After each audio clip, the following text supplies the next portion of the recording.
Transfer news are getting hotter and hotter every day. Kaizer Chiefs have agreed to sign Asanele Velebayi and Baartman from Cape Town Spurs. But Cape Town Spurs have ordered the players alongside Liam Bern, who is signed by AmaZulu, to return to the club for pre-season. Remember, Cape Town Spurs have been relegated to the third tier of South African football, the ABC Motsipe, which is an amateur division, meaning that players that are contracted to them are free to sign with any other club. That's what we know. But Cape Town Spurs have threatened disciplinary action, potentially going the legal route to against the three players. Players signed a contract with the club, meaning that they are contracted to the club.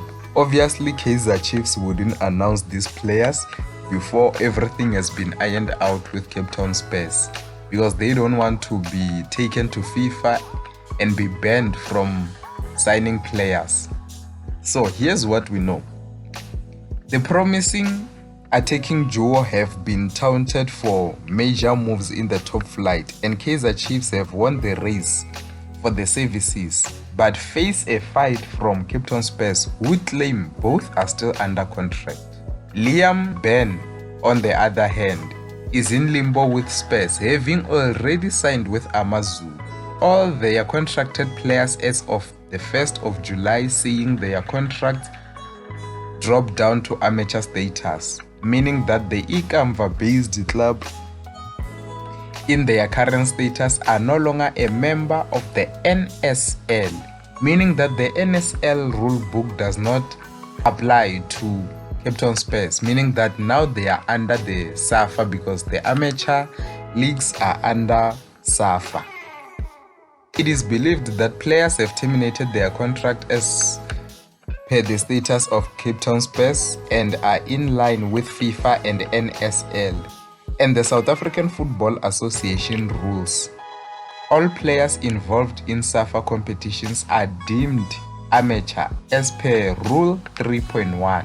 The Rule 4.3.1.4 in SL Handbook states a player may apply to the Dispute Resolution Chamber DRC to be declared a free agent in the event of the member club ceasing to exist as a member club failing under the due restriction of the league. The NSL rule also states that the entity which the current club and its member current directors cannot within 12 months buy another status franchise, which is likely the attempt of the club to keep hold of their players.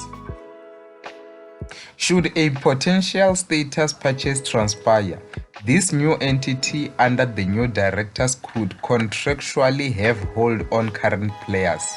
It marks another interesting twist in the transfer saga, with both Velebayi and Baartman officially joined Kaizer Chiefs earlier this week.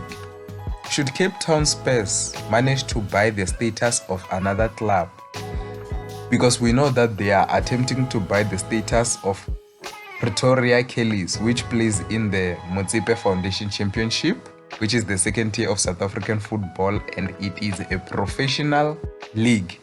It means that they would be able to hold on to their players, all the players whose contract didn't come to an end as of the 30th of June. It means that they will remain the players of Cape Town Spurs.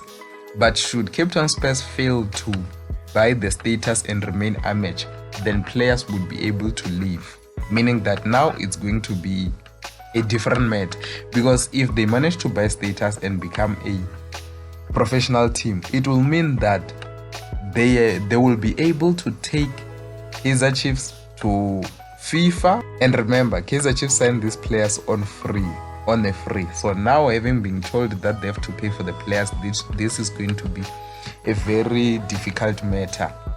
So yeah, let me hear your thoughts down below. What do you think of this matter between Cape Town Spurs and also Kaizer Chiefs? How do you think that this matter will end? Bafana winger Elias Mokwana could be in line for an off-season transfer, with Espérance de Tunis receiving an approach from Russian Premier League club. Mokwana, who is 25 years old, just completed his first season with Espérance as they concluded a grueling 2024-2025 season in the United States of America at the FIFA Club World Cup. He featured in all 3 games as they lost to Flamengo, but were able to beat Los Angeles, and also they lost to Chelsea, suffering a group exit. But his 7 goals and 4 assists in 38 games this season earned him interest from Russia. Sources close to Espérance says that the club is open to a sale as they look to revamp their squad. Mokwana has not hid his desire to move to Europe, with the transfer from Skukune to Tunisia as the potential gateway. Let me hear your thoughts down below. What do you think of this move should it happen? Lastly, Lucas Ribeiro is still a wanted player from different clubs from different countries. So there are reports that Qatar Sports Club is reportedly in negotiations for Lucas Ribeiro's signature, and the Brazilian has caught many clubs' attention after his FIFA Club World Cup's performance. So it's now Pesita's old club which are keen on adding him to their roster. What do you think of this move should it happen for Lucas Ribeiro to move to Qatar with Qatar Sports Club? Do you think that this would be a good move? Let me hear your thoughts down below. And do you think that Mamelodi Sundowns would allow him to move? Let me hear your thoughts down below. See you next time.